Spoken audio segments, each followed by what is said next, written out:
et messieurs, il s'est tenu ce mardi 7 octobre 2014 au Palais du Peuple une réunion du Conseil des ministres sous la haute autorité de son Excellence M. Denis Sassou Nguesso, président de la République, chef de l'État. L'ordre du jour du Conseil des ministres a porté sur l'examen des points ci-après. Un projet de loi portant loi de règlement du budget de l'État, exercice 2013. Un projet de loi de finances pour l'année 2015. Une communication. Des nominations. Ouvrant la réunion du Conseil des ministres, le Président de la République, après une brève intervention introduisant la séance, a donné la parole en premier lieu à M. Gilbert Ondongo, ministre d'État, ministre de l'Économie, des Finances, du Plan, du portefeuille public et de l'intégration. M. Gilbert Ondongo a présenté au Conseil des ministres le projet de loi portant loi de règlement du budget de l'État, exercice 2013. Cette loi de règlement constate les résultats financiers de l'exécution du budget de l'État et rend compte de son exécution. Elle porte de ce fait règlement définitif du budget de l'État, exercice 2013. Ce budget avait été arrêté en recettes à la somme de 4 117 milliards 397 millions de francs CFA et en dépenses à la somme de 3 020 milliards 201 millions de francs CFA. Après exécution, le montant définitif des recettes du budget général pour l'année 2013 est ainsi arrêté à la somme de 3 345 milliards 532 millions 579 000 francs CFA, consacrant un taux de recouvrement de 81,25%. En dépenses, le budget général pour l'année 2013 a été arrêté à la somme de 2 717 milliards 139 millions 660 000 francs CFA, avec un taux d'exécution satisfaisant de 89,97%. L'exécution de ce budget avait dégagé un résultat excédentaire de 628 milliards 393 millions 118 534 francs CFA. Le Conseil des ministres a approuvé le projet de loi portant loi de règlement du budget de l'État, exercice 2013. Poursuivant son intervention, M. Gilbert Ondongo a requis à nouveau l'attention du Conseil des ministres dans le but de présenter le projet de loi de finances pour l'année 2015. En effet, la politique du gouvernement a retenu pour 2015, conformément au Plan national de développement 2012-2016 et au document de programmation économique et budgétaire 2015-2017, la poursuite de l'exécution des actions en cours, tout en mettant l'accent sur celles constituées essentiellement par la construction des hôpitaux généraux sur l'étendue du territoire national, les projets structurant les zones économiques de Maluku, l'achèvement des équipements et infrastructures relatifs à l'organisation des Jeux africains de 2015 à Brazzaville, le projet Eau pour tous, les projets liés aux municipalisations accélérées des départements de la Sangha et de la Bouenza, la route d'Olizy, Brazzaville. On se rappellera aussi que les années antérieures ont vu l'investissement public s'accroître qualitativement en faveur de la santé, de l'eau, de l'énergie, de l'éducation de base et de la formation professionnelle. Outre la poursuite des chantiers ouverts dans ces secteurs de grand intérêt public, le budget 2015 donne tout aussi la priorité à l'entreprise, la très petite, la petite et la moyenne. Le choix de la promotion de l'esprit d'entreprise et de l'entreprise se justifie par la nécessité de favoriser la diversification des activités économiques et d'accroître la participation du plus grand nombre de citoyens à l'action économique, en vue, bien sûr, de réduire la pauvreté par l'emploi et l'augmentation de la richesse nationale. Il s'agit, ni plus ni moins, que de l'affirmation de la volonté du gouvernement de créer les conditions d'une croissance inclusive sur le long terme, débouchant sur l'amélioration des conditions de vie des Congolais. Tous ces domaines d'intérêt, combinés à la préoccupation permanente relative au développement des infrastructures, forment le socle des progrès économiques et sociaux du pays, acquis indispensable à la réalisation de l'ambition de l'émergence du pays à l'horizon 2025. Ce projet de loi, qui fixe le cadre des recettes et des dépenses de l'État, est établi dans un contexte où les prévisions de croissance du produit intérieur brut du Congo en 2014 demeurent encourageantes, se situant autour de 8% selon les indices concordants du gouvernement et du Fonds monétaire international. Ces prévisions devraient se maintenir sensiblement à un niveau raisonnable de 7% en 2015, dans une synergie de parfaite cohérence avec le redressement graduel de l'activité économique mondiale, notamment celle des pays avancés et des pays émergents. En conséquence, pour l'exercice 2015, le budget de l'État a été arrêté en recettes à la somme de 3 639 834 millions de francs CFA et en dépenses à la somme de 3 453 30 millions de francs CFA. Ce budget devrait dégager un excédent budgétaire prévisionnel de l'ordre de 186 804 millions de francs CFA. Le budget de l'État comporte aussi des dispositions fiscales. Les principales modifications fiscales et parafiscales sont les suivantes. En 2015, les très petites entreprises n'auront d'impôt que la seule contribution de la patente perçue au profit des collectivités locales. Sont exonérés de l'impôt tous les revenus provenant de l'exploitation agricole, agro-pastorale, piscicole et de la pêche continentale. Les pensions alimentaires versées aux ascendants et descendants sont désormais déductibles du revenu global imposable.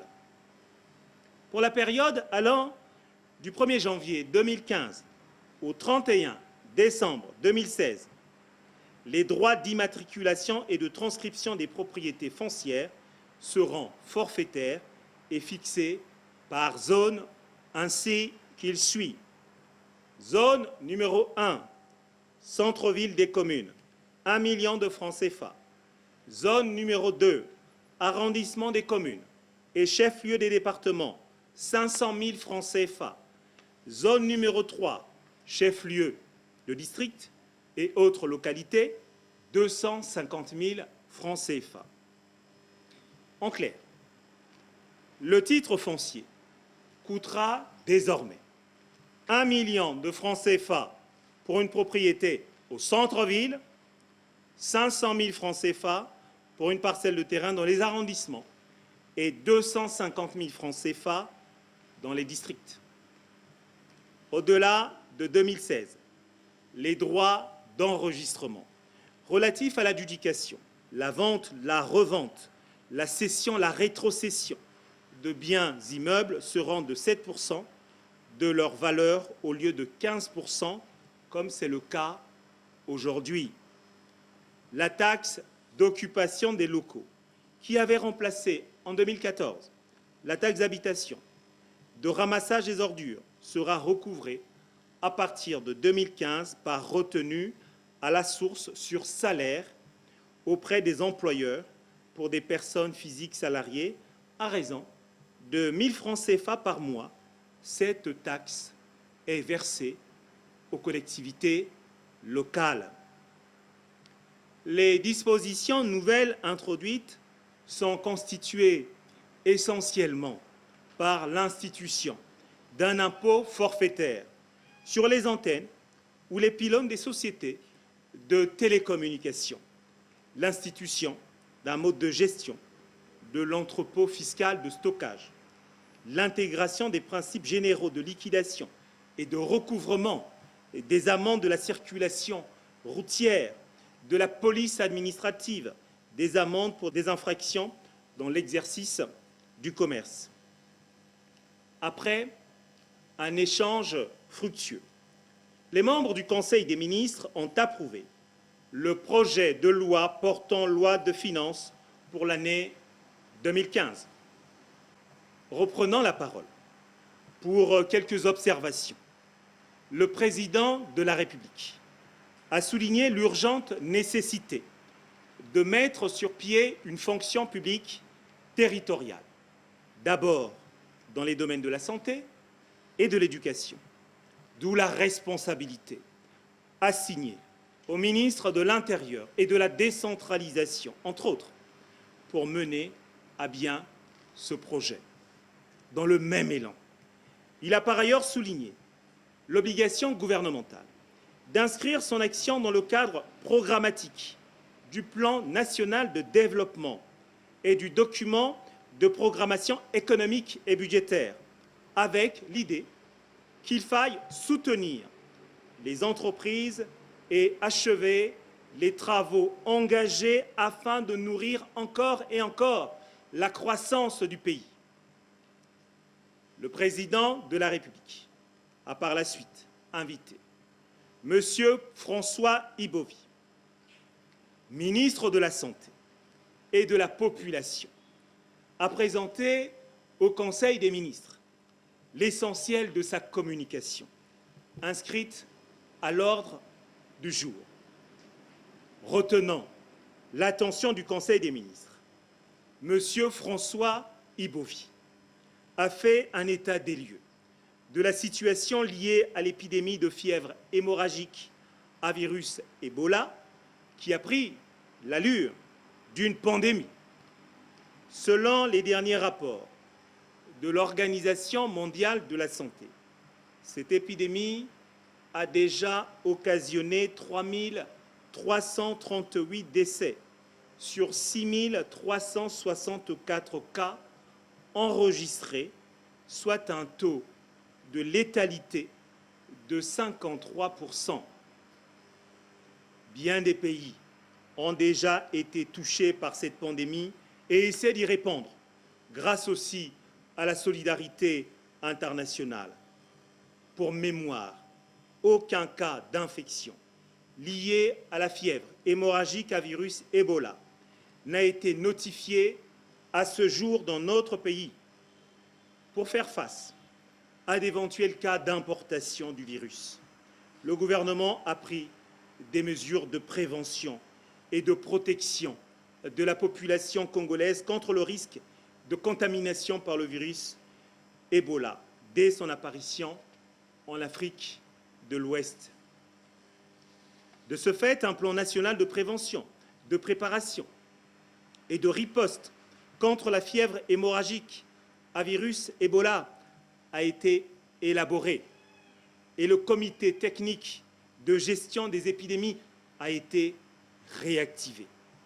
C'est dans ce sens que l'on peut constater la réalisation des actions de mobilisation, de sensibilisation et de renforcement de la communication. De même, la formation des cadres de santé et autres intervenants dans la lutte contre l'épidémie de fièvre hémorragique à virus Ebola, le renforcement des mesures d'hygiène et de surveillance épidémiologique au point d'entrée et de sortie du territoire se sont avérés nécessaires. Dans ce même élan, notre pays a abrité une réunion des ministres de la Santé des pays membres de la Communauté économique et monétaire d'Afrique centrale. L'objectif de cette réunion consistait à mobiliser la communauté sous-régionale et internationale en vue d'organiser une riposte commune contre la fièvre hémorragique à virus Ebola en Afrique centrale. Concluant sur ce point, le président de la République a invité l'ensemble des membres du gouvernement, chacun dans son secteur d'activité et dans le cadre d'une synergie d'action, à assurer une vigilance accrue de cette pandémie afin d'épargner le peuple congolais des ravages de ce virus dont l'histoire sanitaire récente de notre pays montre combien le combat mené en 2002 contre ce virus revêtait tout son sens pour l'humanité tout entière. En ce sens, le Congo va continuer d'exprimer sa solidarité multiforme avec les pays touchés par cette pandémie. Enfin, le Conseil des ministres a procédé à une série de nominations. Et d'abord concerné le ministère des Transports, de l'Aviation civile et de la Marine marchande, est nommé directeur général du port autonome de Pointe-Noire, M. Pascal Goten, est nommé président du conseil d'administration du port autonome de Pointe-Noire, M. Séraphin Bala, est nommé directeur général du guichet unique des opérations transfrontalières, M. Eugène Ruffin Bouya. Est concerné, enfin, le ministère de l'Aménagement du territoire et de la Délégation générale aux grands travaux.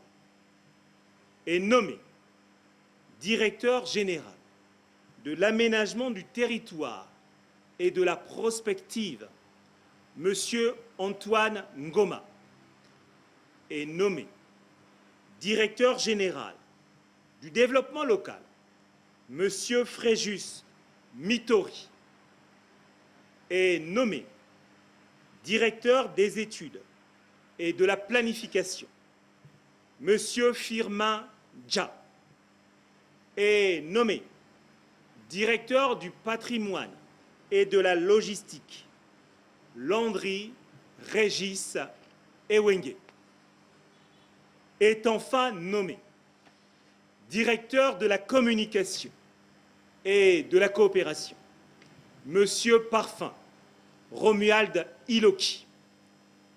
Commencé à 10 h, le Conseil des ministres a pris fin à 14 h 35 minutes.